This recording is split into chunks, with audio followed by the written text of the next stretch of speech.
நான் எப்போல்லாம் புதுசா லான்ச் பண்றேனோ, அப்போல்லாம் இந்த கஸ்டமர் என்கிட்ட ஆர்டர் பண்ணிருவாங்க. இவங்க வந்து டிஃப்ரெண்ட்னே சொல்லலாம். ஃபர்ஸ்ட் டைம் வந்து நான் பிஸ்னஸ் ஸ்டார்ட் பண்றேன், ப்ரௌனி பிஸ்னஸ் பண்ண போறேன் அப்படின்னு சொன்னதுக்கப்புறம் வந்து என்கிட்ட ஆர்டர் குடுத்தாங்க. அதுக்கப்புறம் நடுவுல வந்து டீ கேக்லாம் வந்து லான்ச் பண்ணேன் இல்லையா? அப்பயும் வந்து என்கிட்ட ஆர்டர் குடுத்தாங்க.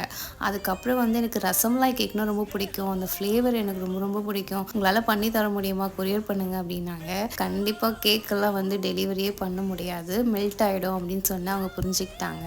அத்தோட இப்போ வந்து முட்டை மிட்டாய் வந்து என்கிட்ட ஆர்டர் பண்ணியிருந்தாங்க. ரொம்பவே ஹாப்பியா இருக்கு. 500 கிராம் முட்டை மிட்டாய் வாங்குனா 100 கிராம்ஸ் வந்து ஃப்ரீயாவே வந்து குடுக்குறேன்னு சொல்லியிருந்தேன். முட்டை மிட்டாய் இல்ல ப்ரௌனி. உங்களுக்கு எது வேணும் அப்படின்னு கேட்டதுக்கு அவங்க ப்ரௌனி சூஸ் பண்ணியிருந்தாங்க. இதுக்கு பேரு தான் முட்டை மிட்டாய். ஆனா சாப்பிட்டா பால்கோவா சாப்பிட்ற மாரி தான் இருக்கும்.